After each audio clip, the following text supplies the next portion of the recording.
Welcome to the Boneyard with Steve Robertson. As always, I am your good friend and host, Steve Robertson, as we kind of reposition the mic here. And I had initially planned to record yesterday, and it was the bride's birthday. And the day kind of got away from me, and then I said, well, I'll just record after the show. Went to the movies yesterday, and I got home and ended up with a migraine headache. And so we are going today. We'll also go tomorrow and be back on schedule for Friday. So I do apologize. But I got home from the show, and it was just I had to go grab some ibuprofen, just kind of lay down with no lights on, that kind of stuff. Next thing you know, your good friend and host is kind of fading away. And so we're back, just kind of dealing with a little bit of a halo deal. If you've had a migraine, you know, I get them about once a year. I never can pinpoint what that is, but nevertheless, here we are.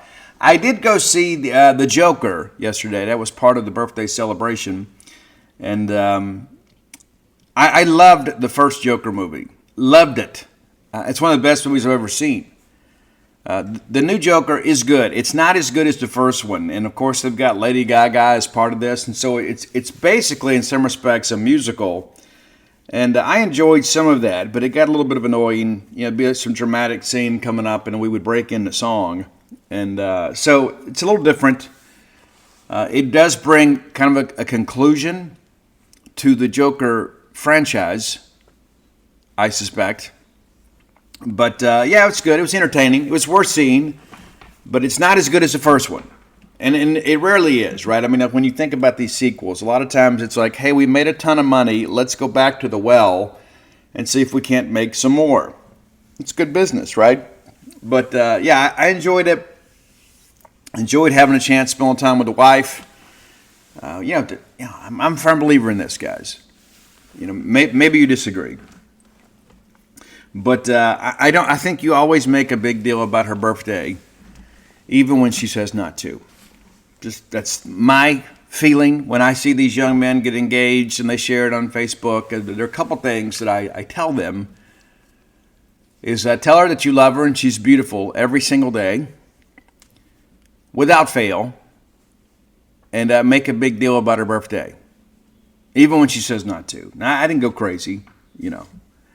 Didn't go crazy, but, you know, she spends a lot of hours up at that spa taking care of people. I spend a lot of hours covering Mississippi State, and so sometimes you got to show people that they're more important to you than the things that keep you busy. And so it was part of the deal. Now, one of the things that I'll share with you, too, because I could opine about this for a long time.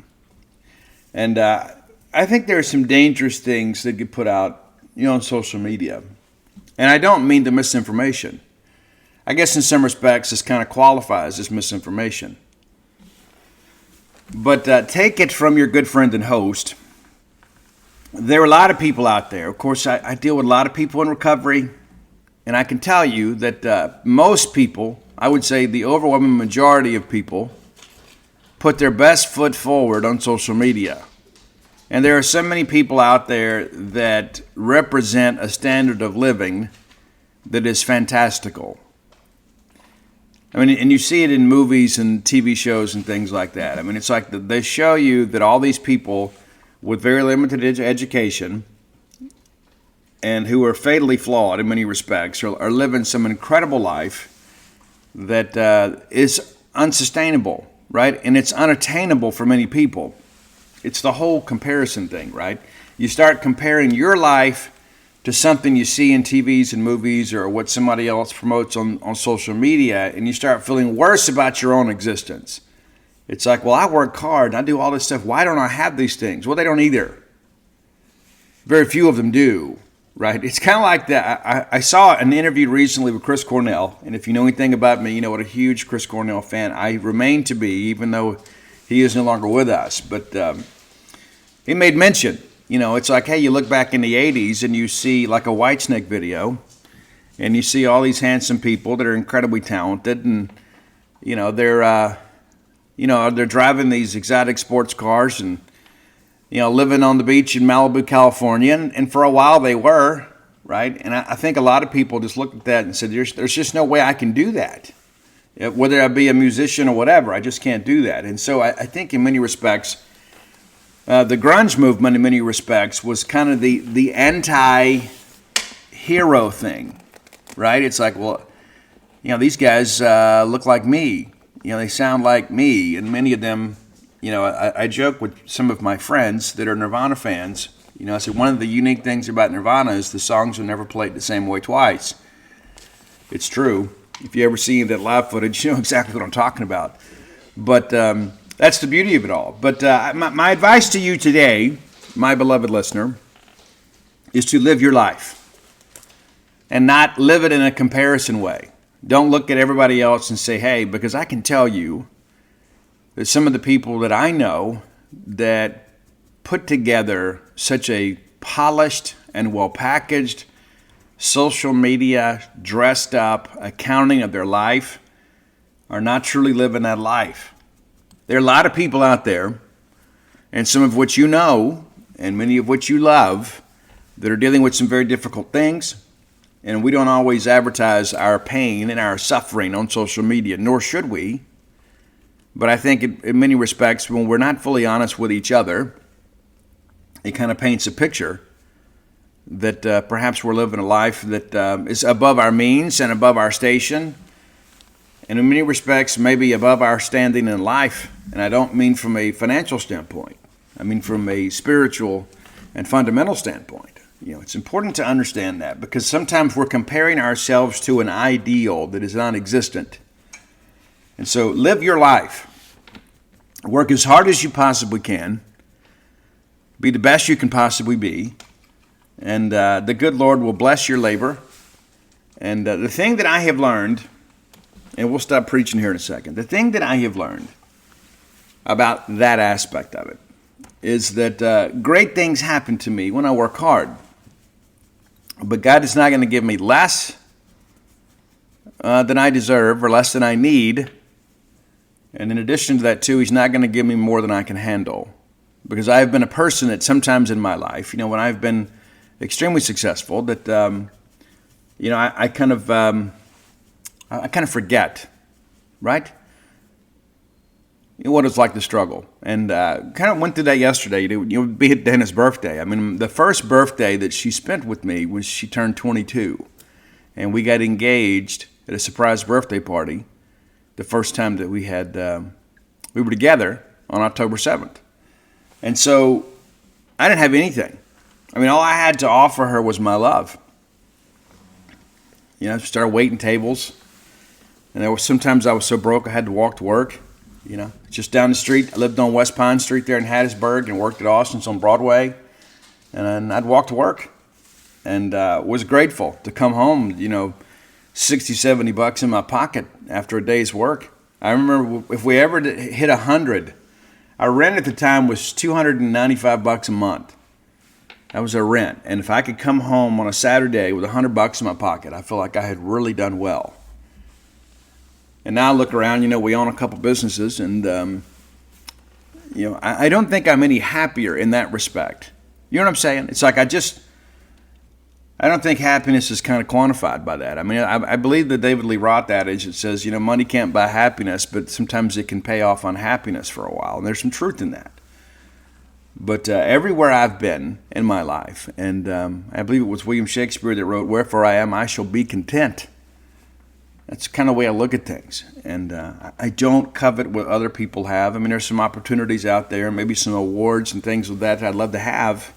But if I don't have them, I won't live my life feeling like it has been unfulfilled, because I think about these things when I take my own personal inventory. I'm married to the prettiest girl I ever dated. I have 4 amazing children. I have two grand girls that are just the apple of my eye. And I get to cover Mississippi State for a living, 365 days a year. What in the world do I ever have to complain about? I mean, sure, I'd love to have a few more subscribers. We'd love to have some more floaters, things like that. But the reality of it is I'm just living life on life's terms. And I didn't plan to chase this rabbit trail today, but I think it's important because you never know who needs to hear this. But there's so many people out there that are kind of portraying themselves in a light that is non-existent. And it's important for us just to focus on ourselves, not go out there chasing the McCoys, right? Go out there. We can't worry about that aspect of it. You got to go out there and live your life as best you can. And speaking of living life, you can live life large at Bulldog Burger Company. Go in, put your feet under their table. Let them take care of everything, right? You remember in COVID, we were like, I can't wait to be able to go out to eat again and live a life of regularity. Well, you have that opportunity. Let's not forget from whence we've come. And I remember the great job they did, packaging those to-go orders, making me feel like I had a little something, right? So much that's important in life. It's a great service you get from Bulldog Burger Company. It's not just a great meal. It's a great company. You're supporting a great group of people. I'm a firm believer in doing that. But you want to get entertained. You want to get nourished. You want to get taken care of. You're going to get that at Bulldog Burger Company. 3 great locations to serve you: University Drive in Stark Vegas, Gloucester Street there in Tupelo, Lake Harbor Drive in the Ridge and Flowwood area. Have the spring rolls as your appetizer. They will make you and everybody around you better looking. We all need more of that. And choose one of those great restaurant quality hamburgers. Again, I'm still on the smokehouse kick. I kind of ride those waves for a while, but I'm like, hey, I'll try this, I'll try that. And there's always something new. There was always some specials that always kind of intrigued me. So I want to try them because I have the FOMO, right? The fear of missing out. I can't let you guys have something that I don't have when it comes to the Bulldog Burger Company experience. So go check them out today. You'll be glad you did, whether it's a night out with friends or family. Maybe it's work colleagues. Maybe it's a business meeting. I've had several luncheons there with people passing through town looking to do business. And I always feel like I want to represent myself well, so I'm going to take them somewhere that's going to do a great job. That's Bulldog Burger Company. Bulldog Burger Company, the place where people go to meet. M-E-A-T. Okay, we're a day late, so forgive me. But let's take a look back at the weekend that was. And what a wild weekend it was, man. That's one of the reasons that we love college football. Because you have to expect the unexpected. The chalk basically disintegrated on Saturday. We've got to start with this Alabama and Vanderbilt game. We talked about that. You know what's so funny is I almost picked Vandy to cover, but I never thought they would win. I thought, you know what? Alabama has a big win over Georgia. It's going to be a task to get up to go play Vanderbilt. And Vanderbilt's at home. And Vanderbilt's been somewhat more competitive. I almost talked myself into picking Vandy to cover, but never in a million years did I think they would win. As we discussed last week on Friday's show, they hadn't beaten Alabama since 1984. As I tweeted out, in case you missed it, the number one song in America the last time that Vanderbilt beat Alabama was Let's Go Crazy, the lead track on the absolutely classic Prince album, Purple Rain. That's a long time ago. 40 years, man. It's tough. I mean, the children of Israel marched in the wilderness for 40 years. You begin to kind of put that in context. But, man, how incredible was Vanderbilt? And the play calling in this game was next level. And our friend Barton Simmons, that used to work for 247, works there. Director of Player Personnel, I believe is his title. But he's involved with recruiting and things of that nature. And I texted him. And I was like, dude, congratulations. I said, you will never not tell this story. You'll be telling this story about beating number one Alabama the rest of your life. Not just to your friends and colleagues, but your grandchildren. Climb on up here, kids. Papa Barton's going to tell you the story about the time we beat the number one team in the country, right? I mean, begin to think about those moments and what those mean to those coaches and players. And all of a sudden, there's some players out there we've been recruiting against them. And let's be honest about that. I mean, our relationships are going to be really, really, really, really, really tested. I think about Austin Howard, a guy that flipped from Vanderbilt to Mississippi State. Those are things you got to think about. Everything matters, man. Everything matters. But I just thought offensively, Vanderbilt had Alabama guessing over and over and over. I mean, you put up 40 points, man. And this was nothing fluky about this. Like every time that Alabama answered, Vanderbilt's like, nope, you're not. We're done. We're done. Incredible game. Some turnovers were big in this ball game. The strip sack fumble recovery on the Milroe deal was big. That was really big.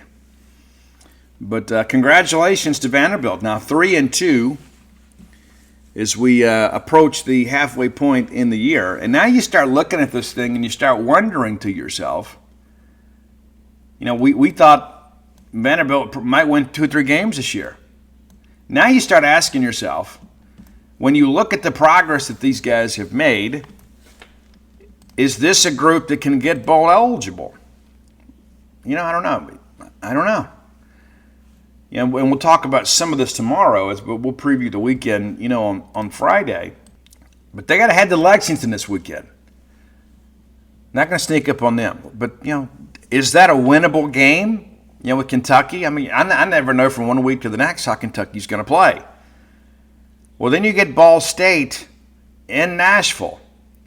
And all of a sudden you start thinking, Ball State, from the MAC, how good are they doing this year? They're 1-4. So that's a game Vanderbilt should win.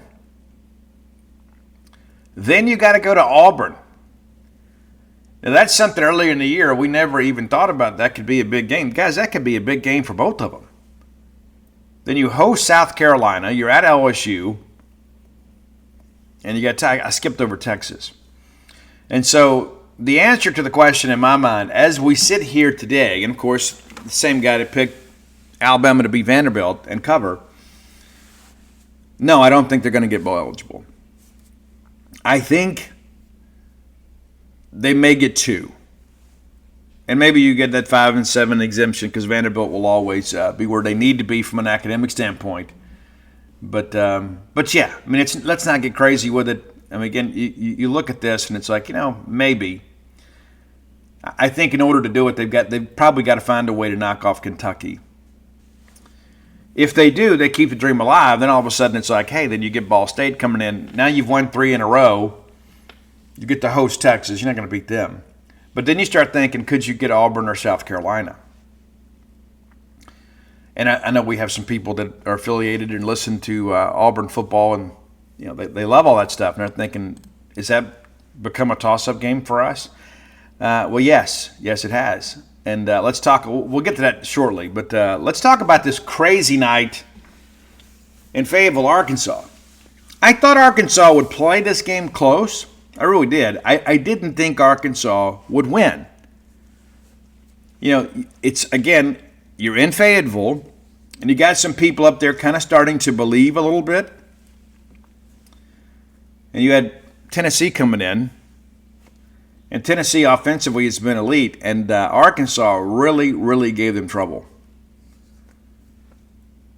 Held them scoreless. Did you watch this game? It was 3-0 at the break. And then all of a sudden, Tennessee comes out. They make some adjustments. They kind of begin to exert themselves a little bit. And you're like, okay, all right, they're fixing to put this thing away. But no, they don't. And next thing you know, you're going to the fourth quarter. It's a 14-10 ball game.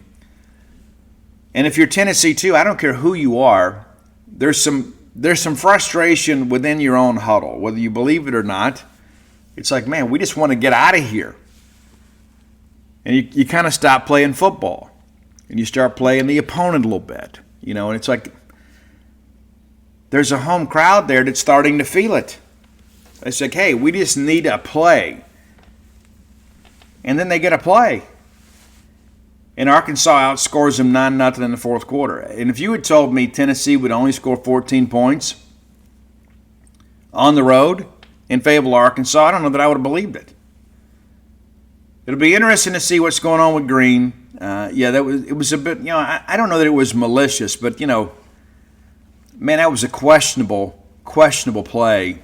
Going low there. It's just like, to me, it's as bad or worse than targeting.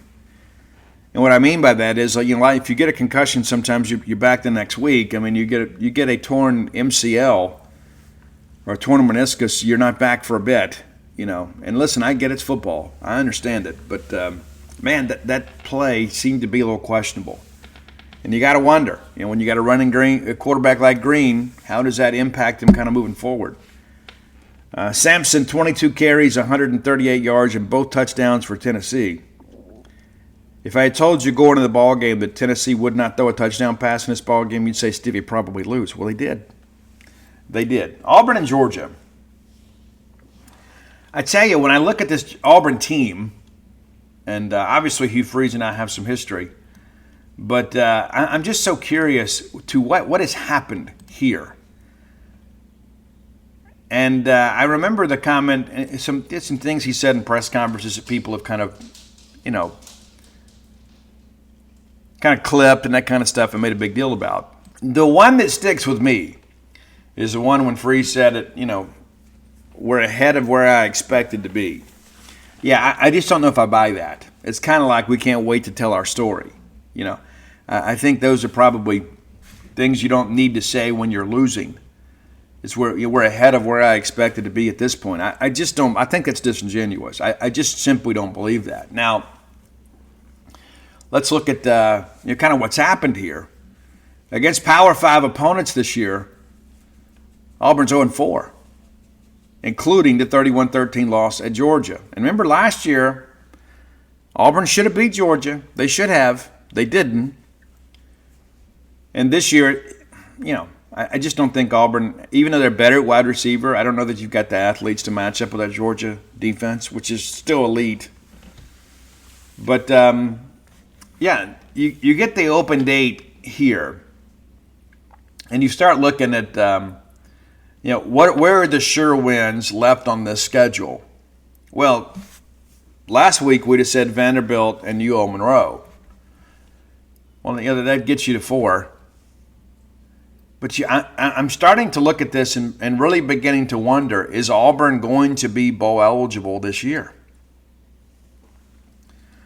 You have to. So you got the open date. You got to go to Missouri. And Missouri was a top 10 team until A&M absolutely hit them in the mouth. But they're going to be playing in Como. The toss-up game traditionally favors the home team. And that's one thing we talk about, too, is whoever has the better quarterback. Well, I would say Brady Cook's better than Thorne. That's two things that really favor him, right? Who has a better quarterback, where's the game being played? So you'd have to say right now, as we sit here, you got to feel like Missouri's going to be favored to win that game. Then you got to go to Kentucky. It's a weird thing playing at Kentucky. And in South Carolina, Shane Beamer's kind of cracked the code a little bit. But would you pick Auburn and Kentucky? It's a toss-up game. But again, it's Vandegrift turning the corner at quarterback. The game's in Lexington. You got to feel like Kentucky's probably favored. Then Vanderbilt goes into the Auburn. And you got to wonder, too. Like if Auburn loses at Mizzou and at Kentucky, they would have got 6 losses. Now, they're going to be those that are, true believers in Auburn football. They're going to be there. But probably not going to be a raucous crowd with Vanderbilt and UO Monroe coming in back-to-back games. They have the open date before UO Monroe. But it's so interesting to think about, the psyche. What's the psyche of that fan base? If you lose these next 2, at worst, you've got to win one of them. You got to split.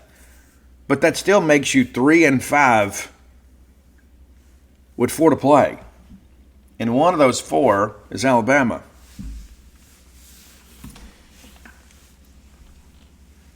It's the best you can hope for this year at Auburn, 6-6. What happens if it's 5-7?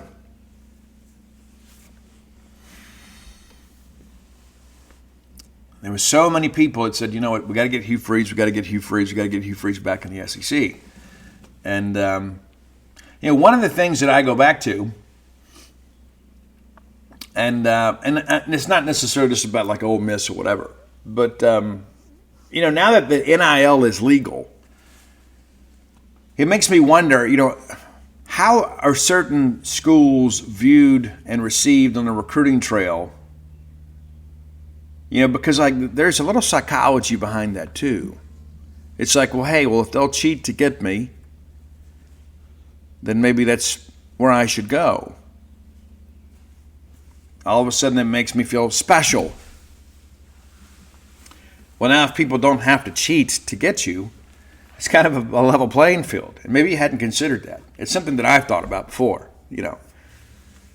It's like it's amazing the money that's available now legally, but all these, there's still some dark money out there too. Don't get me wrong. There's still some impermissible benefits out there. It's true. There's some housing stuff that's going on that shouldn't be. But all that understood, I really look at this Auburn team and I begin to wonder, what's going to happen now. A lot of discussions about, having to find a quarterback, and Deuce Knight just committed, and but it's a thing you start thinking about. Deuce will be there next year, but you're going to play him as a true freshman. What can you expect in this league as a true freshman?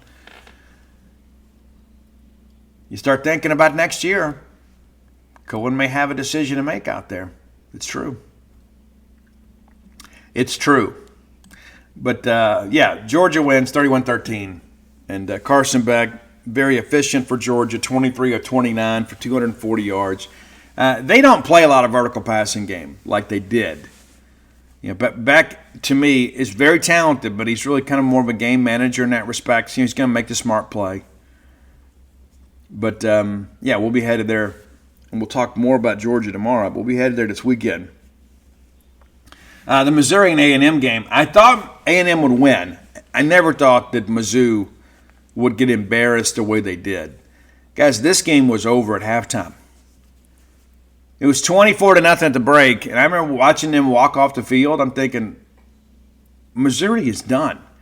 And it just looked like Missouri just simply could not pick up any of the blitz protections. Nothing.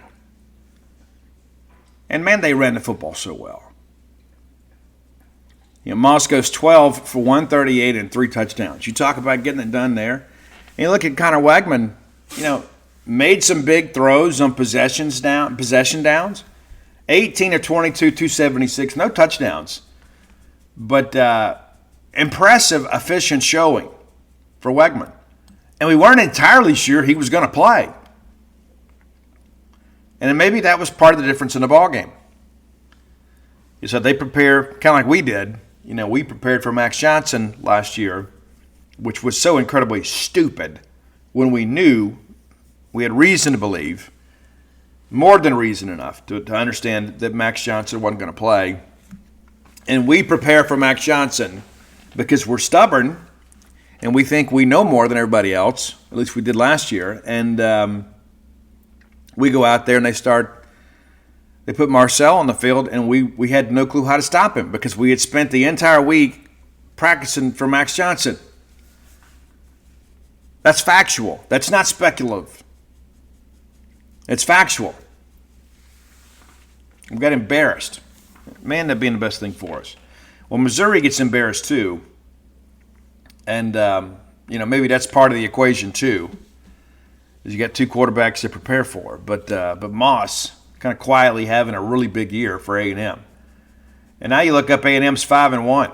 It's like just when you think they're about to slip out top 25, they're back. Ole Miss really never appeared stressed in this ball game against South Carolina. I thought that they would be. I thought ultimately Ole Miss would kind of pull away late, but really Ole Miss comes out, punches him in the mouth, gets up 14-0. Guys, it was 24-3 at halftime. The game was over. It was over. And South Carolina just could not get out of their own way. Turnovers here, big penalties there. And some of that's got to do with Ole Miss, too. Don't get me wrong. This Ole Miss defense has had some good days this year. And some of that's because of the quality of competition. But South Carolina's got some playmakers. I know they had some guys not 100%. But to put up, to hold a team at home to 3 points, it's impressive. I don't care who it is. Florida and Central Florida, I picked UCF to win the game. Florida does it. And maybe Billy Napier is going to survive for a little bit longer. There were a lot of people that thought if they lost to Mississippi State, he would get fired then. But hadn't been the case. And again, now they're 3-2. And you start looking at this Florida team, and you begin to kind of wonder now. They've now won 3 of the last 4. And so you begin to ask yourself, are they about to right the ship? Well, they got to go to Knoxville this weekend. at home. And Tennessee probably really frustrated after last week. I won't be surprised to look up, midway through the first half and Tennessee's up a couple scores. And then Florida hosts Kentucky. Then you get Georgia. And then you get Texas. All right, well, I think they're going to lose 3 of those 4. I think you guys would probably agree with me. Tennessee, Georgia, and Texas, I don't think you would ever favor Florida over those teams in their current situation. Then you've got LSU, Ole Miss, and Florida State. Yeah, I don't see it happening. I don't. I think if you're Florida, you needed to get hot early because this October, late October, early November schedule is brutal. It really is, and I just don't think they have the personnel to get it done. So it's going to be awfully interesting to kind of see how that progresses. But, when you look back, it's been a couple days, so you've had a chance to kind of absorb all this. But what a wild weekend it was. And I think we went 1-5 in our picks against the spread. Yeah.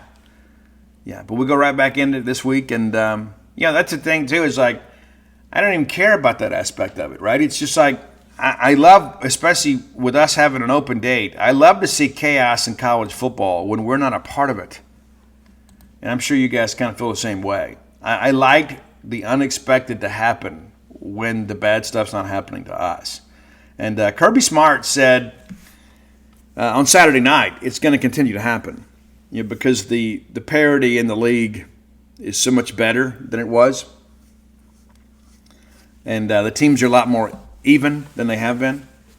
Wouldn't it be great if we could find a way to add to that chaos? I don't feel it. But you just simply never know what's going to happen. And last weekend is evidence of that. And I think if you're Jeff Lebby, you point to that Alabama-Vanderbilt game. You point to that Arkansas-Tennessee game and say, you know what, hey, anything can happen. You just got to keep working hard and playing hard, doing your part, and we'll see what happens. All right, time for today's Top 10 list, as always, brought to you by closewithblair.com. That's C-L-O-S-E with Blair, BLAIR.com. Blair is my friend, your friend, our collective friend in the mortgage industry. Blair's number, let me give it to you now, 601-500-2344. 601-500-2344.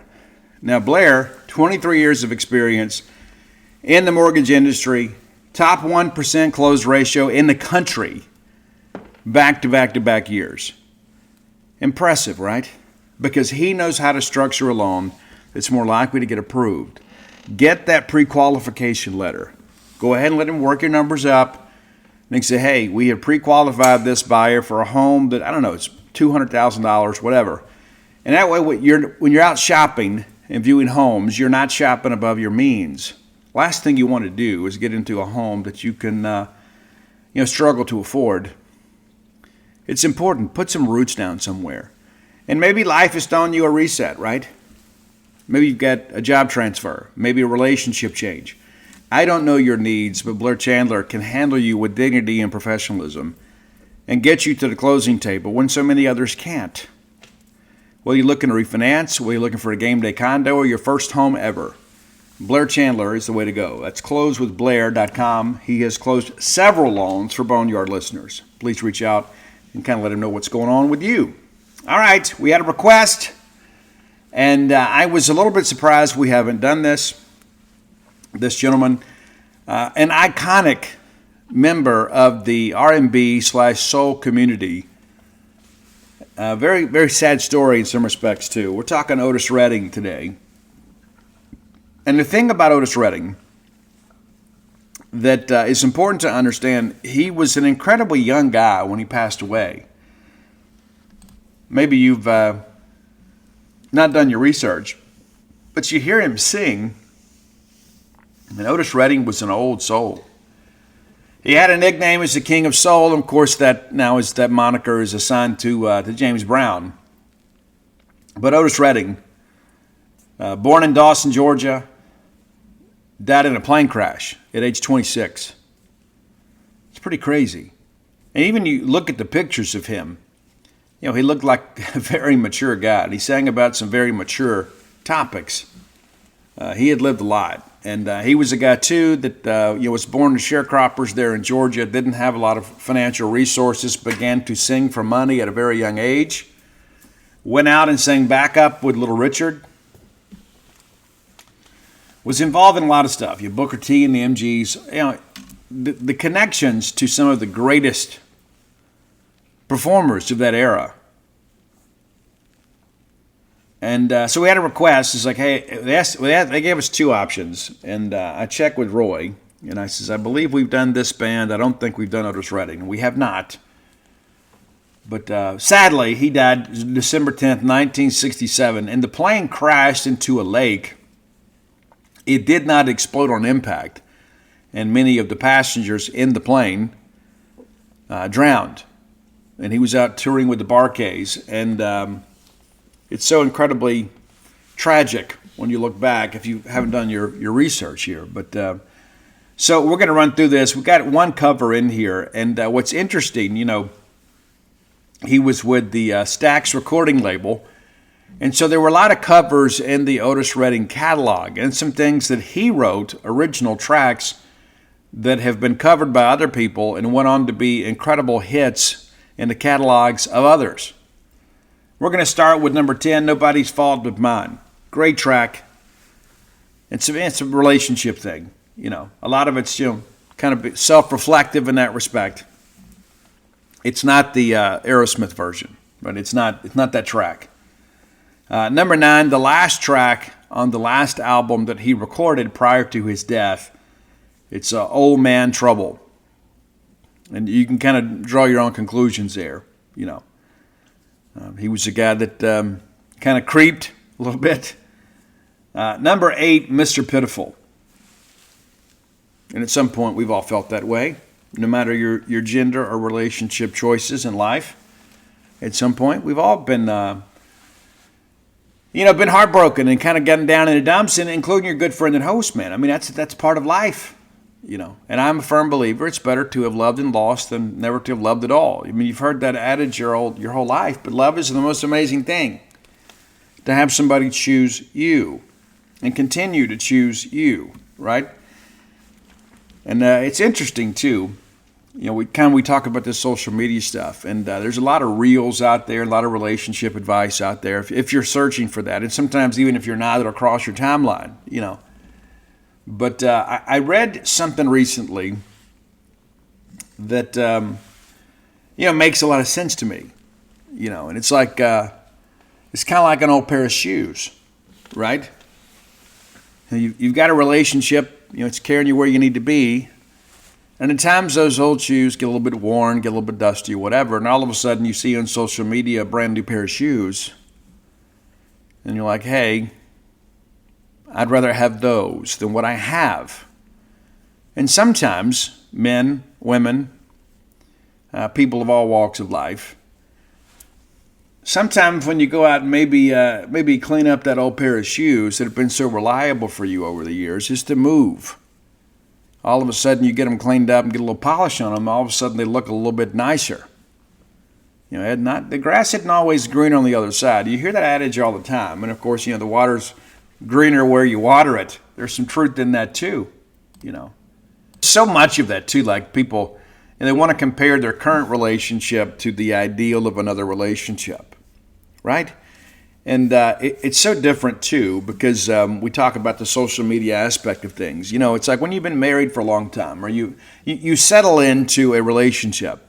I don't mean settle for, I mean settle into a relationship. And all of a sudden you start paying bills together, and you start saving money together, and you start having dreams together and things like that. Well, that's not as sexy, as that person on social media that always seems to be traveling and meeting famous people, and you don't realize or recognize what's really going on in their lives. And you think, well, I want that. I don't want to just raise kids and pay bills. And there is more to life than that. But there's a lot more to life that really matters than just taking a trip to Europe or something. I'd love to be able to do both, but sometimes you got to pick and choose, and sometimes the safer route is to plant some roots with somebody and just kind of begin living life. And let me tell you this, a lot of people will say, and I go back to the great poet laureate Cosmo Kramer, when he had the big discussion with with Jerry. He's like, you begin to think to yourself and you ask, is there more to life? I'm here to tell you there isn't, and there's some truth in that. But to compare a brand new relationship with an older relationship where you've kind of settled in, you've kind of learned the nuances of each other, it's about kind of falling in love all over again, and true, what's your word worth? All right, number 7, kind of along those lines, is Can't Turn You Loose.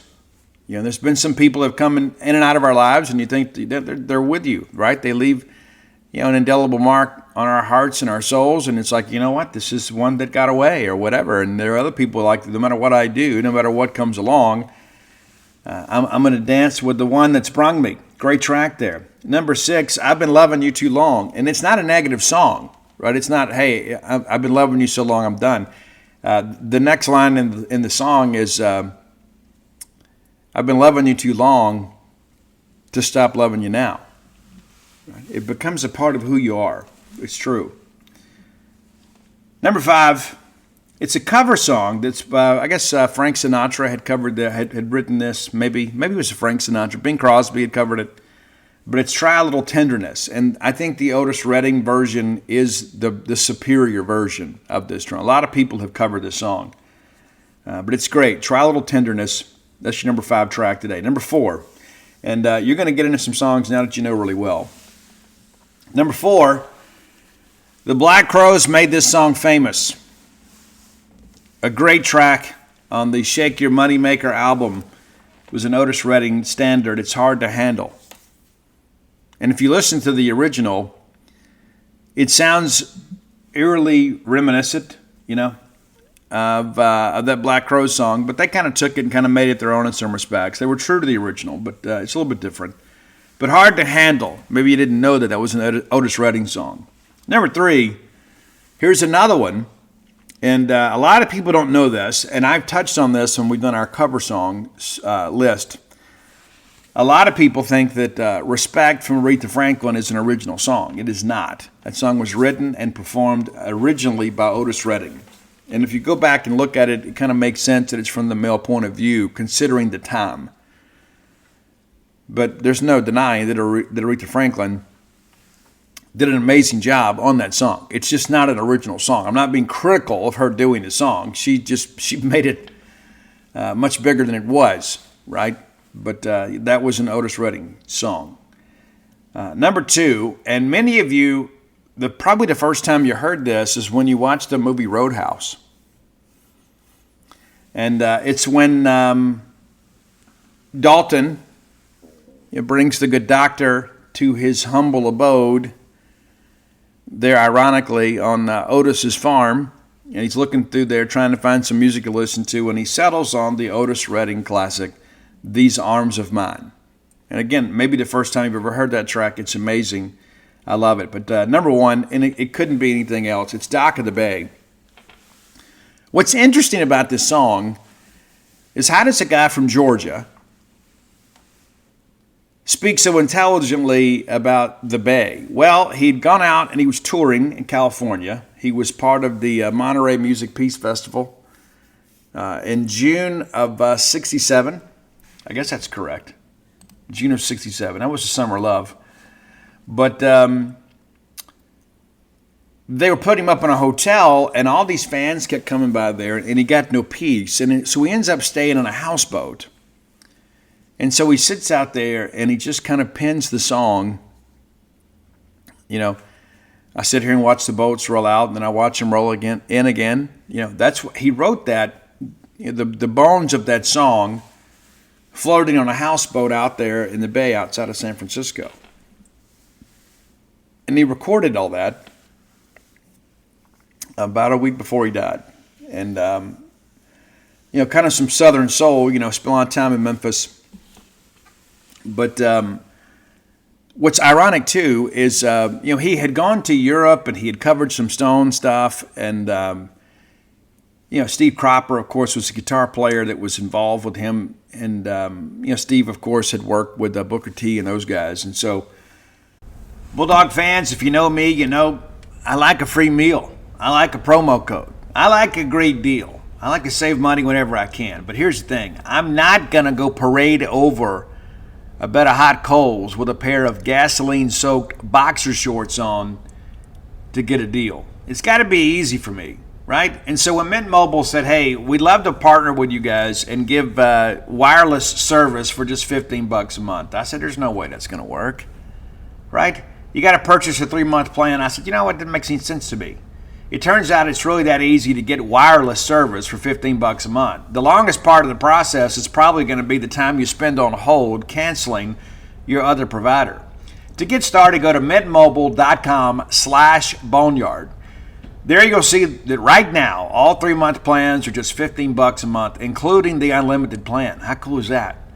Again, new customer offer. Your new 3-month premium wireless plan for just $15 a month. Go to mintmobile.com/boneyard. That's mintmobile.com/boneyard. Cut your wireless bill to just $15 a month at mintmobile.com/boneyard. There's a $45 upfront payment required. That's equivalent to $15 a month. New customers on the first 3-month plan only. Speeds are slower than above 40 gigabytes on the unlimited plan, and additional taxes, fees, and restrictions may apply. For more information, visit mintmobile.com/boneyard. Hey, Bulldog fans, are you fantasy enthusiasts? A lot of people are. I remember those days when we used to do it all by hand and have to wait till the next day to read the box scores to find out who won. Well, Prize Picks does all that work for you. Prize Picks is America's #1 daily fantasy sports app with over 5 million active members. That's right. It's the easiest and most exciting way to play daily fantasy sports. All you do is pick more or less on 2 to 6 player stat projections and just watch your winnings roll in. You can win up to 100 times your money on Prize Picks with as little as 4 correct picks. Just 4, right? And Prize Picks puts their members first, so all withdrawals are fast, safe, and secure. When my picks hit, I can get my money in as quick as just 15 minutes. How cool is that? You can have fun. It's a very simple way to play. Download the Prize Picks app today and use code BONEYARD, and you get $50 instantly when you play just $5. That's promo code BONEYARD on Prize Picks to get $50 instantly when you just play $5. You don't even need to win to receive the $50 bonus. It's guaranteed. Prize Picks, run your own game. How cool is that? Be sure to use the promo code BONEYARD when you download the Prize Picks app. The guitar work started changing a little bit because Otis Redding's personal stylings began to change a little bit. And some of that, of course, he does a great rendition of Satisfaction from the Stones, which, of course, is Mick Jagger and Keith Richards' creation. But if you go back and listen to that final album, and even some of the things that were released posthumously, there was a little more rock and roll vibe in it. And a lot of that is because of the time that he spent in Europe. It's like he grew up in the South, and so he kind of was more of a gospel singer in some respects. And so the earlier stuff kind of reflects that. But the more worldly that he became, and the bigger that his circle of influence became, he began to add some different guitar stuff in there. And it was so funny, too. I read an article about Sitting on the Dock of the Bay that his wife initially didn't like it. She didn't like it.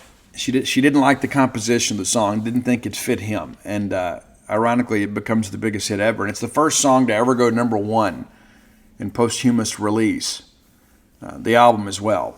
And again, Otis Redding, an absolute legend and a classic, and a Southern gentleman that had a chance to get out and enjoy some amazing things in life. We kind of talked about some life lessons early on, but when you think about the Otis Redding, the talents that he had, and the humble beginnings that he came from, you begin to think, here we are all these years later, and we're still celebrating his music. And not all of us are that talented, but you can outgrow your raising. You can. It's as simple as that. You got to have some gumption about you. If you have ideas for the top 10 list, hit us up on social media. You can find Roy on Twitter or X, and also on Spotify under the handle Dogmatic67, DAWGMATIC 67. And I'm on all forms of social media at Scout Steve R. Hit us up. Let us know. And you never know. We may just use your list. We did have a request, but I didn't have the person's name. But happy to do this. And it's so cool when things pop up and you think, you know what? We don't have to go find a topic or a date or anything like that. We can just, celebrate some incredible music. And, Brent Smith from Shinedown has said more than once that Otis Redding was one of his biggest vocal influences. And on the Smith Myers EPs that came out, they cover the Dock of the Bay. Pretty incredible, right? Pretty incredible that they've done those things. And I think it's pretty cool, too, that you look back and you think, what an old soul that Otis Redding was, and you look at those pictures of him, and then you realize that he was just 26 years of age. It's incredible to think about, the music that came from that era and how many of those young people were writing and recording some incredible music. All right, next segment of the show brought to you by Campus Bookmart, a Starkvillian institution. Man, I love Campus Bookmart. You should too if you don't already. You may already have a raving love affair with them. Go by there and see their smiling faces next time you're in town. You'll be glad you did. Campus Bookmart, the best place to buy Mississippi State merchandise, whether you're looking for new apparel, knick-knack items, housewarming gifts, wedding gifts, or maybe just an everyday gift. Don't you love those when somebody just buys you something? It's not your birthday, or it's not Valentine's Day or Father's Day. There's plenty of opportunities to celebrate the people that we love. But man, I tell you what, when you get that unexpected gift, when you're just like, hey, I was just thinking about you and thought you might like this, it's amazing. It's amazing how that makes you feel. Just because. I got you this just because I thought you'd like it. And I was thinking of you. How great is that? Why don't you celebrate some of the people you love by getting them some new Mississippi State merchandise from Campus Bookmart? If you can't make it to town, you can visit them on the World Wide Web at campusbookmart.net. And by being a loyal Boneyard listener, we'll give you a phrase that pays, and that is BSR, which stands for Beautiful Steve Robertson. That gets you free shipping on all orders over $75. Any order less than $75, absolutely incomplete. I tell you, before we get into this thing too, like we talked about yesterday, I'm a firm believer in looking and shopping and eating locally. And there is one place in town that I always get flowers. It's the same place every single time. And the thing that I have learned about that, it's like about living in Starkville. And I remember having these discussions with some people shortly after I got here. It's like, the thing about living in Starkville, it's like, you find you get your insurance agent, right? Somebody you can count on. You get your banker. And you're going to have those everywhere, right? But the people in Starkville truly depend on each other.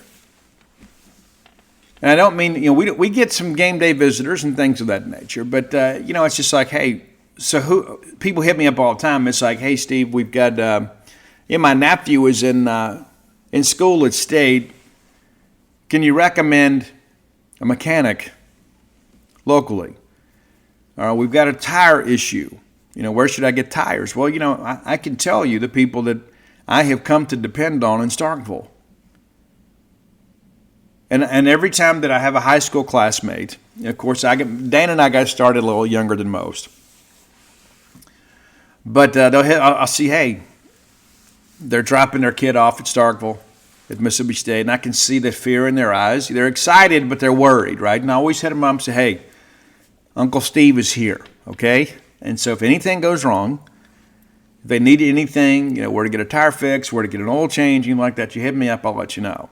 A lot of that, too, is just to kind of give some reassurance to my friends back home in Columbia, Miss, or wherever they are these days. Not everybody settles in the town they grew up in. But I share that because it's one of the things about Starkville that I absolutely love, is that if anything pops up in life, I know who to turn to. I know how to get things taken care of. And I can tell you we opened a new business, and we'd love for you to come float.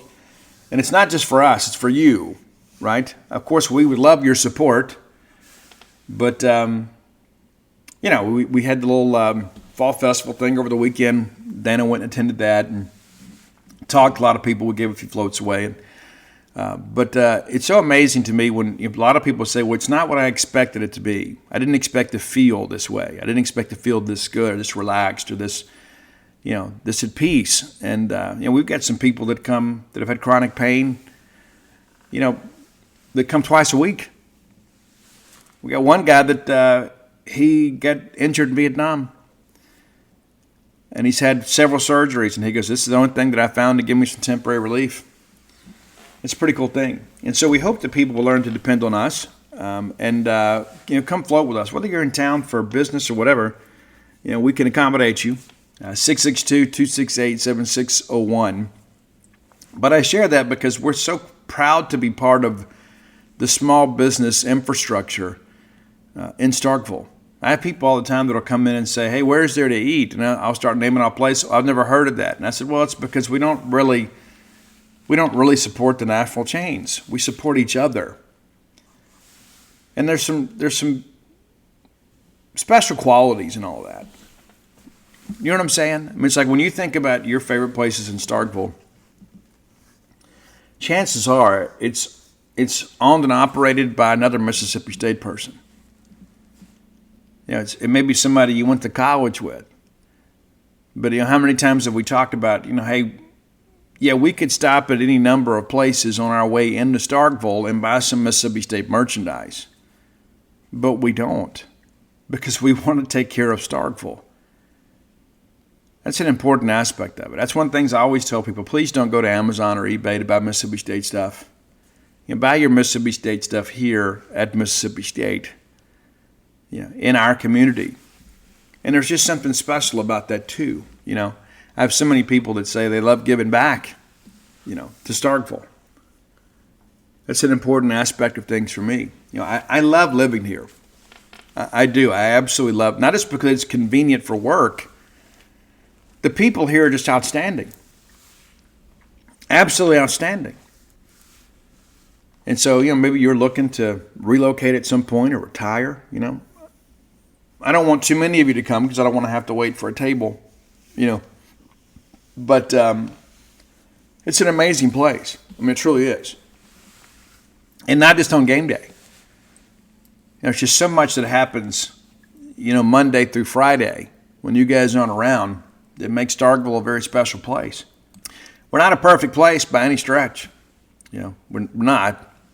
We got a lot of things we got to do better.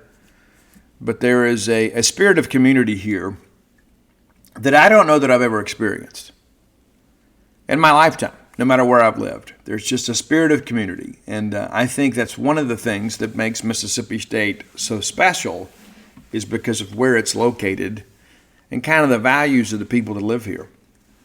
So let's move ahead here. I didn't plan to talk about all that, but sometimes that happens. But we had a chance to visit with Jeff Lebby yesterday. Press conference went about 10 minutes.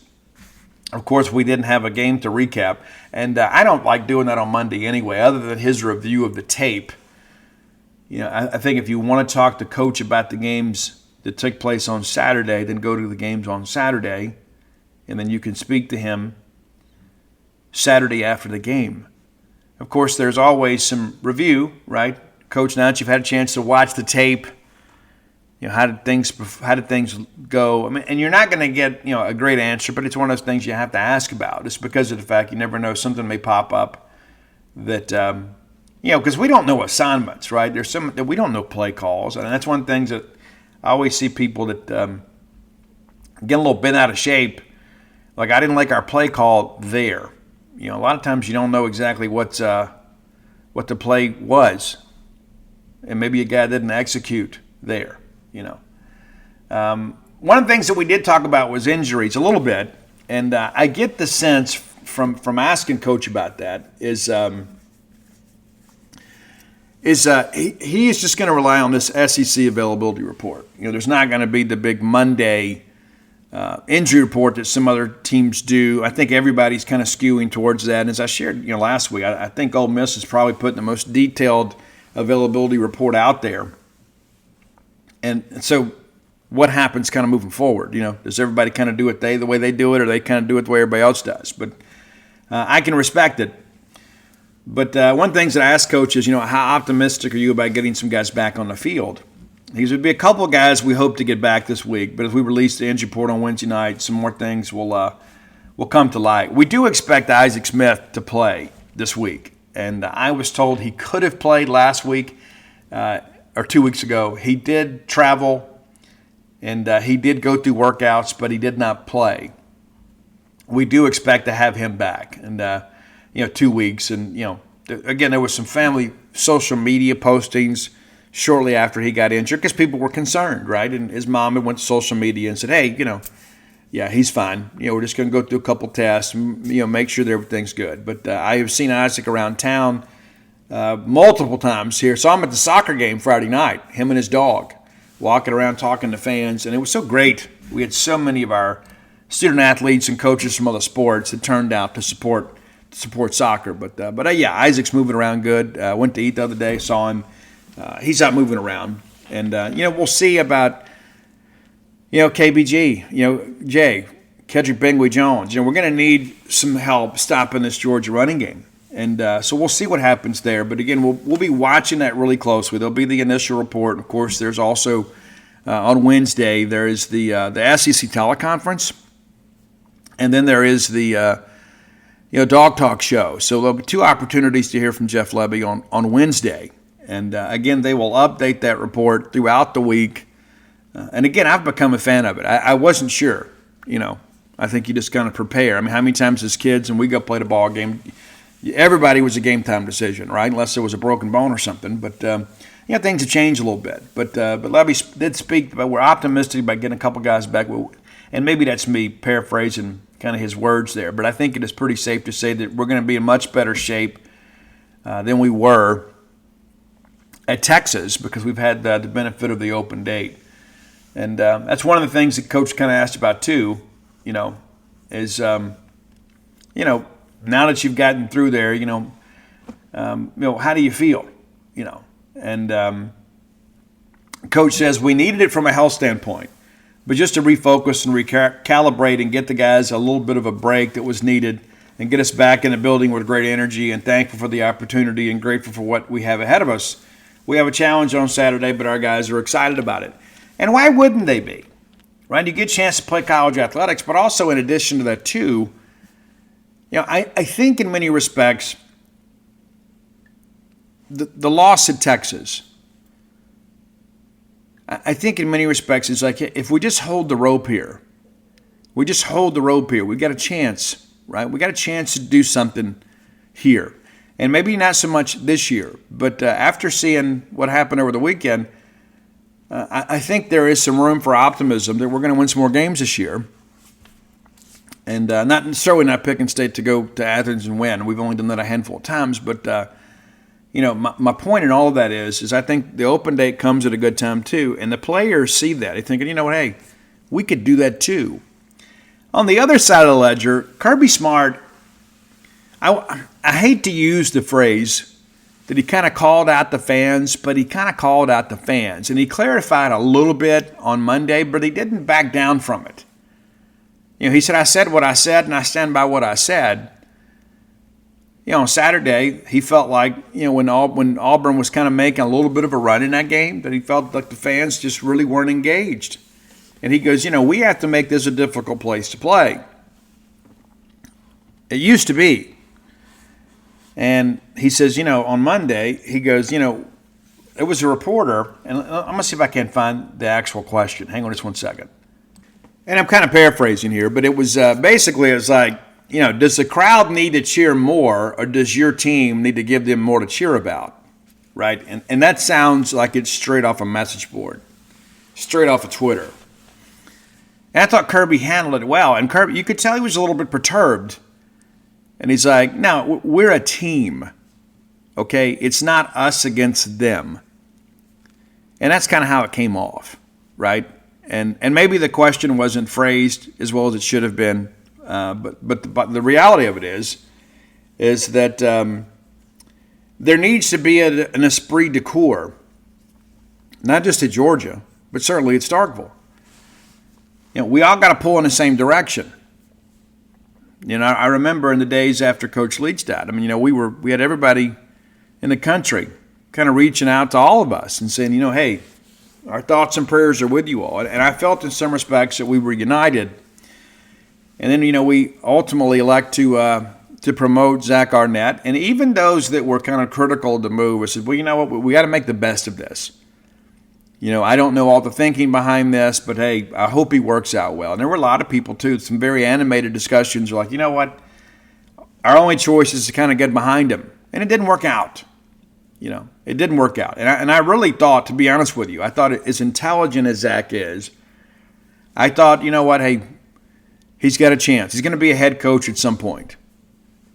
And he's obviously kind of getting escalated and elevated here perhaps before he's ready, but we got a veteran roster. Maybe it'll be okay. Well, it wasn't okay. And again, I go back to that A&M thing. I mean, it's just, that just absolutely drives me crazy.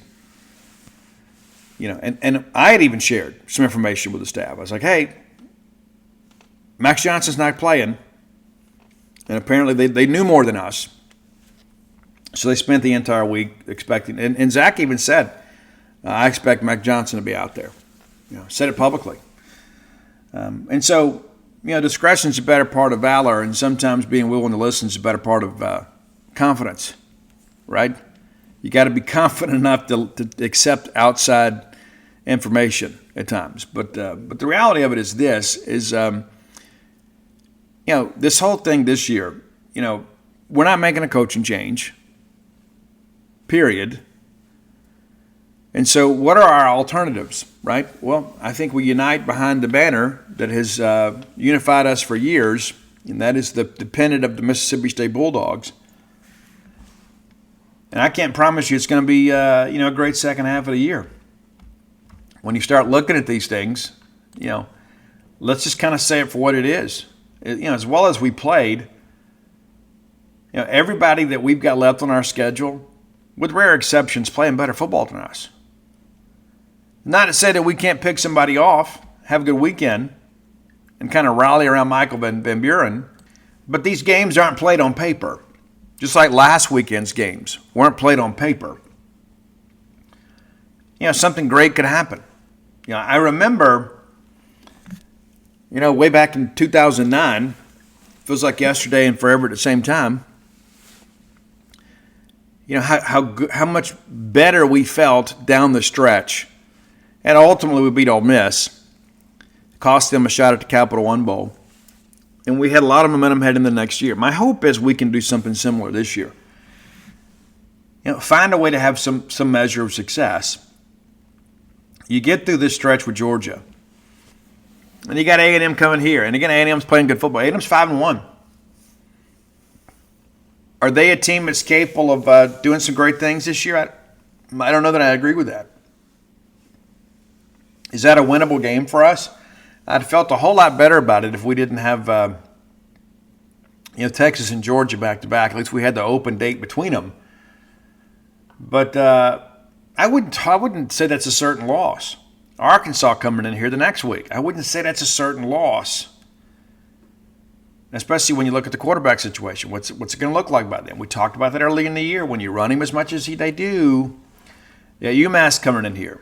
Then we got to go to Tennessee, and then we get Missouri in here. And then we got to go to Oxford. And so, again, if you look at those games on paper, outside of the UMass game, nobody's going to be expecting us to win any of those games.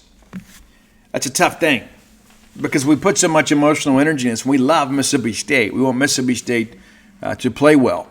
We want Mississippi State to win substantial games and do amazing things. I think we just got to take it a week at a time, right? We're not playing the Egg Bowl this week. And you never know what shape those two teams are going to be in by the time we get there. You never know. How many times have we been through this? You just never know. Am I calling for a win in the Egg Bowl? No, I'm not. Not based on where it stands today. But I can tell you we've been in some situations before, put together some good years late that gave us a ramp into the next year. Just like we did in 96. A lot of people wanted Jackie Sherrill fired. 2013 with Dan Mullen. Jeff Lebby's not going anywhere. Okay, and so I think we don't really have any choice but to kind of link arms here and kind of fight this thing together. And we've had some recruiting situations that have popped up here in the last couple of days. That goes along with losing. Because it's about confidence, right? And listen, there are a lot of kids out there that commit early and all of a sudden they lose their hype and they find out this friend's taking this visit and they're like, hey, I feel like I'm missing out on something. But the reality of it is there's a lot of people out there that look at this and they say, you know what, hey, I just don't have a lot of confidence in that staff is going to be able to turn this thing around. And the Mario Nash thing pops up yesterday, and I'm like, so Florida State's in a better situation than us? Goodness, Mike Alford may have to make a change there. He's probably safe this year, but goodness gracious. I mean, and here's the thing that I'll tell you about the whole situation in Florida State. Mike Norvell was a guy, was a hot name, right? Everybody knew it. But it's kind of like the Billy Napier thing. They're kind of like peas from the same pod. And what I mean by that is, when you cut your college recruiting teeth in the G5, sometimes your evaluation skills are kind of stuck to where you've come from. And all of a sudden you look at the situation at Florida State, and I don't know if you've paid attention to that. Last year everybody thought, Florida State, the one team left out of the playoff and it wasn't fair. And you can make a case for every bit of that. I mean, they played the games that were, ahead of them, and it didn't work out. But it's so nuts when you look at it now. What difference a year makes, right? And so, guys, Florida State is 1-5. Have you kept up with that at all? Their lone win was a 14-9 win over Cal. So you weren't even impressive there. And you look at these offensive numbers, they're not good. And so that's the thing that I think about is like, Mario Nash has got to do what he thinks is best for him. I'm not going to judge him, not going to judge his family, whatever. But the reality of it is, if you think that the situation at Florida State's better than it is at Mississippi State, you're kidding yourself. And I would venture to say if Mike Norvell doesn't have a big year next year, he's finished. I don't think there's any question about it. He's finished. He'll get a nice payday and he'll ride off into the sunset, maybe get a job as a QC analyst somewhere. I don't know, maybe coach high school football. I don't know what Mike will do, but I know this. People at Florida State are not very patient. You say, what have you done for me lately? Well, last year you had an amazing year. And then you didn't make the playoff, and a lot of people opted out, and you got embarrassed in a ball game. Okay, nobody holds that against him. But, this is a roster that you've constructed. And it's a roster that can't score points. And then you've got, you're off this week, then you're on the road at Duke, on the road at Miami, and then North Carolina comes in, and you're at Notre Dame. You get Charleston Southern, and then you got the rivalry game against Florida. And, it's like you begin to look at this. There's no way out of this mess this year for Florida State. So, people are going to do what they want to do for what they want, the reasons they want to do them for. But one of the things that I'm not going to, listen to is the fact that some people would say, well, Steve, it's Florida State. Yeah, it's not the Bobby Bowden Florida State. Okay, it's not the Deion Sanders, the Peter Warwick, the Peter Tom Willis Florida State. It's not the Charlie Ward Florida State. That program's in trouble. And so, no, I'm not going to say, well, I kind of understand. No, there's no understanding that, And if this is an NIL situation, we got to fix it. But, to each their own, everybody's got to do their situation. But I'm not going to sit here and listen to somebody say, well, I get it, man, it's Florida State. Yeah, it's true. It is Florida State. The logo matters. The coaching staff's stability matters too. And not to mention, can you imagine the calls that Mike Alford's getting right now? That's the thing that I think about when we look in, at the Mike Norvell situation. The full experience, right? And that was the thing when they hired him. It was kind of like when they hired Napier, and to be fair about that. Mike Norvell probably had a little bit of a better pedigree think if we're all honest with ourselves, probably the case. But of course, Willie Taggart, they had hired him, and he was going to be this wonderkind recruiter, and it didn't work out. But let's look at the totality of things. Norvell's first year was 2020. It's not fair to judge anybody on that, but 3-6. 2021, 5-7. And then all of a sudden in 22, they gained some life there. End up ranked 10th in the country, finished the year 10-3. And then last year, of course, they go 13-1. And the long loss, of course, is in the Orange Bowl. They finished ranked 6th in the country and say, okay, we're back. And now you're 1-5, and you're staring 3-9 right in the face. And so you look at the totality of the Mike Norvell era in Tallahassee, and again, you got to be fair about 2020. But this has not been a good run. I mean, let's be honest. 10 wins at Florida State. It's not a great year. They went 9-3 in the regular season. And then they win their bowl game. So it's not like that they were just in contention for some major things. They didn't even win the conference that year. And so you have the one shining moment, and you follow that up with this. And, I think that there's going to be some interesting conversations that have to take place. And I think this year's offseason is going to be absolutely wild, especially if you start thinking about, Florida could and should come open this year. What does Florida State do? I don't think there's any way they fire him after the year that he had last year. I mean, you think this 1 year removed from back-to-back double-digit win seasons. But when you begin to look around the landscape of college football, how many people will say, you know what, if we're going to have to do it next year, let's do it now? What happens at Auburn? What happens at Arkansas? I don't know that 6-6 is enough for Sam to get saved. And we've talked about that. We had a discussion on the genespage.com message board, True Maroon board. And there's some people that think 6-6 is enough. I don't think so. I think 7-5 is. I don't think 6-6 will get it done. There were a lot of people last year. You remember, a lot of it was financial last year. It wasn't just because they loved Sam. And I love Sam. I think Sam's great. It's fun to do press conferences when Sam's speaking because he's just so forthright about stuff. He doesn't try to wow you with his command of the English language. He just kind of tells you the truth. All right, final segment of the show brought to you by the Stark Vegas Clubhouse. Just Google Stark Vegas Clubhouse. If you're looking to come to Starkville for business, for pleasure, look no further than the Stark Vegas Clubhouse. When you Google, you're going to see their Facebook page pop up. You can look through the pictures of all the amenities that are available to you and your guest. That great back porch area, I can't oversell that. The full-service kitchen, the wet bar, the fire pit area, starting to turn cooler. Good time to build a fire. It's a lot of fun. You make yourself some s'mores. It's cool. 5 bedrooms, 2 bath, conveniently located just 5 minutes away from the Mississippi State campus.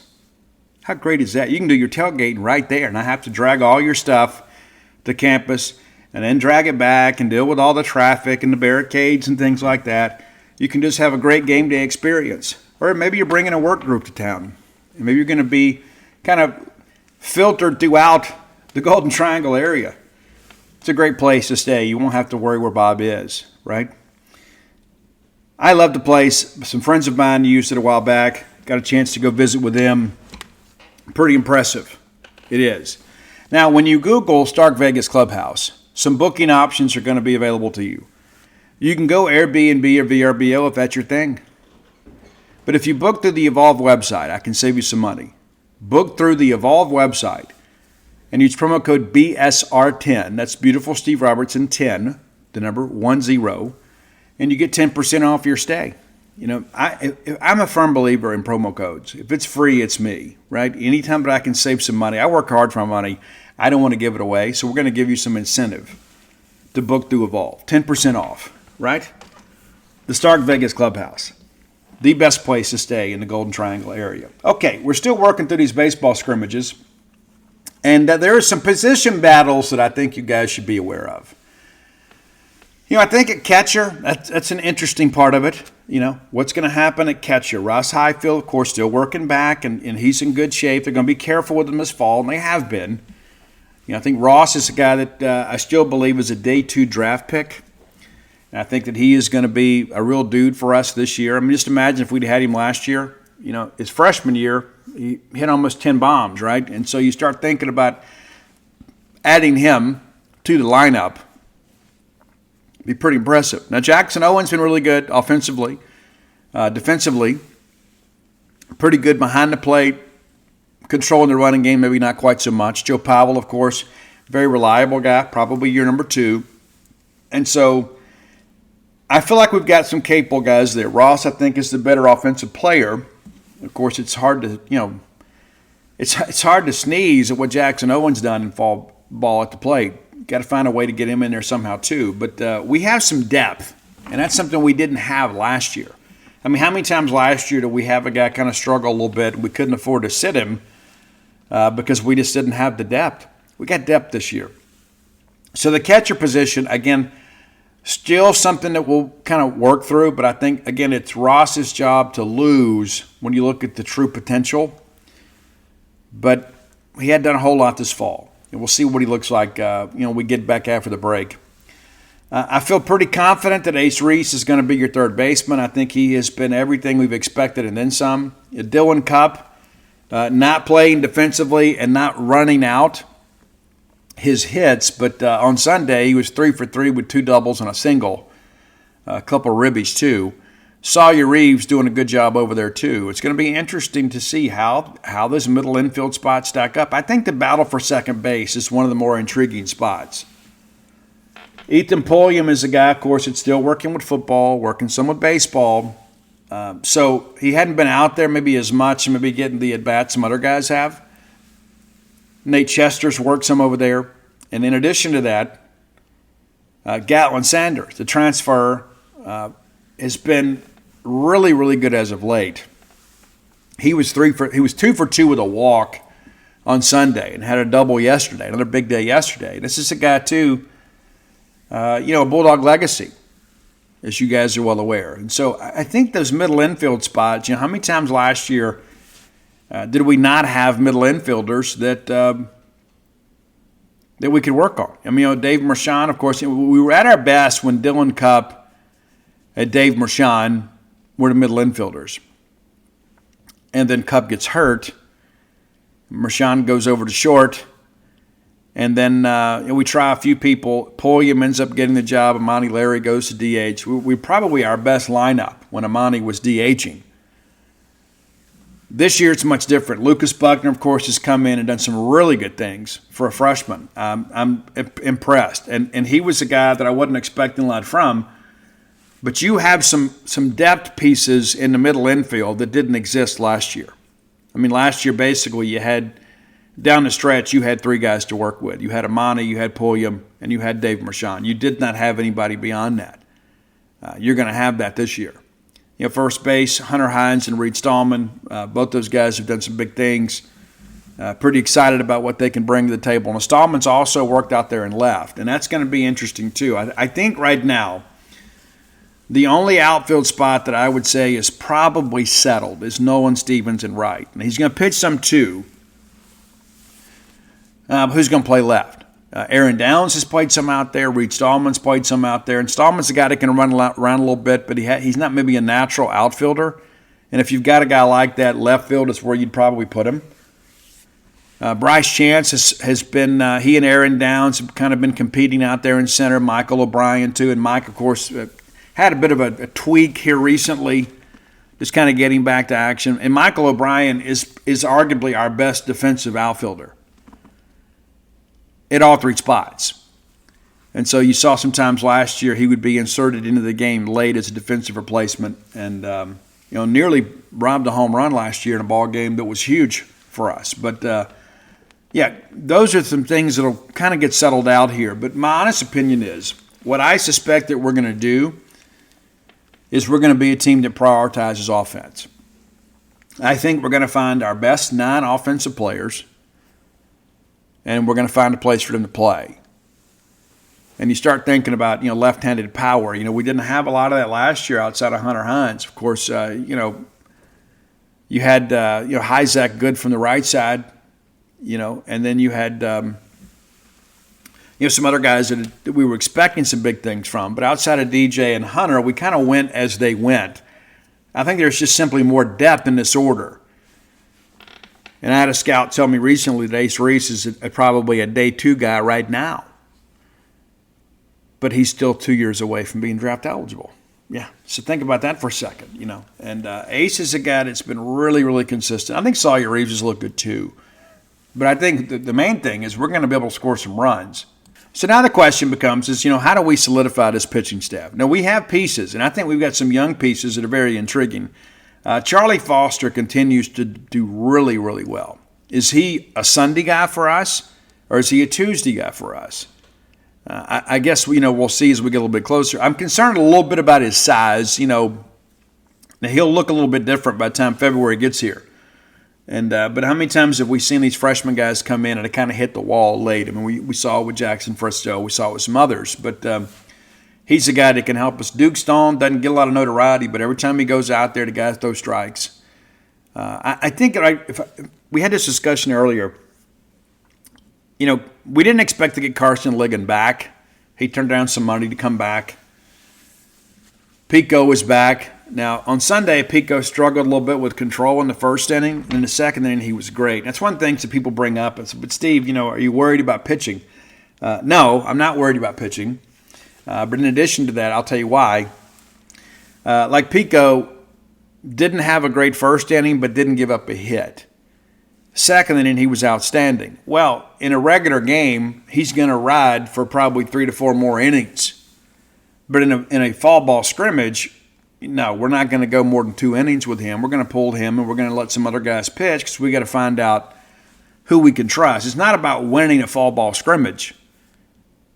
It's about getting work for these guys. And so it's not a game-type situation, though it is a, quote, scrimmage game. But the pitchers, they're on pitch counts or certain things they're working on. Some of these guys are refining their technique a little bit, kind of changing the grip a little bit. And in addition to that, too, there are guys that sometimes maybe looking to add a pitch. And so you can't get too crazy about fall ball. You can get excited about, scoring some runs. You can get excited about playing good defense. But, no, I'm not worried about pitching because I think Justin Parker is involved. And, of course, maybe you missed it, but State got the number 11 player in the country to commit for the 2026 class over the weekend, Wilson Anderson. A kid from Tampa, Florida, had offers from everybody and picks Mississippi State over Florida in his final 2. So you get a Florida kid that has connections to the University of Florida that picked Justin Parker over Kevin O'Sullivan. That's a pretty big, endorsement for your pitching coach and this program. And I think Justin Parker is going to be a head coach. I think he can be a very successful head coach. And he is a guy that really pushes the guys, too. And some people don't like it. They get a little bit uncomfortable. And I think you go out and you recruit guys that want to get better. And I look at the job that he did last year, with Nate Dome. And goodness, man, where would we be if Nate had been healthy, And that's not a criticism of Nate. I love Nate. I've been a Nate guy from the beginning. Saw him Friday night. He's back in town, he and his girlfriend, and at the soccer game. How cool was that, right?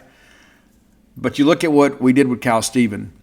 You look at what we did last year with Tyson Harden. I mean, some guys that really no people expected big things from. And then you look down the stretch, and we were as competitive as anybody on the mound. We just needed some guys on the back end. We haven't seen Mekhi Grant pitch yet. He's going to be a guy that can factor into your weekend. But we're not going to go out there and stress these guys in the fall and put ourselves in a situation that we're having to kind of nurse our way through injuries in the early part of the season. It's about being healthy when the season begins. And there are some guys out there, who we mentioned, Dylan Cupp, Michael Bryant's been a little bit gimpy as of late. Ross Highfield, we know his situation. Got to be careful with him. He's working on the back end of his throwing program right now. But, we covered these games pretty much exclusively. And Mike Nemeth had a good write-up yesterday. But, again, I think it's important not to get too high or too low. And as Lamona said when we had the media day with him, it's like, when the hitting's good, you wonder how good the pitching is. And then when the pitching's good, you wonder about your offense. I think what you want to see is the pitching win one day and the hitting win the next. And that way you feel like they're being competitive and things are kind of getting done. And so, I'm optimistic. This time last year, I was cautiously optimistic. I'm optimistic about this team. I think we're very much in a situation that we're going to be able to to go out and win some games. And I think we'll be in a position to host. I mean, just yesterday, the game yesterday, the inter squad was 6-3. 6-3. So that's, it ends up being a 5-inning game. So the numbers are somewhat skewed there. But I really like these young guys. I really do. I like Braden Booth, Duke Stone, Charlie Foster, Lucas Buckner. Landis Davila hit a monster shot on Sunday. It was absolutely ridiculous how quickly he turned on that. And so, again, I'm excited about the group. I'm excited about the future.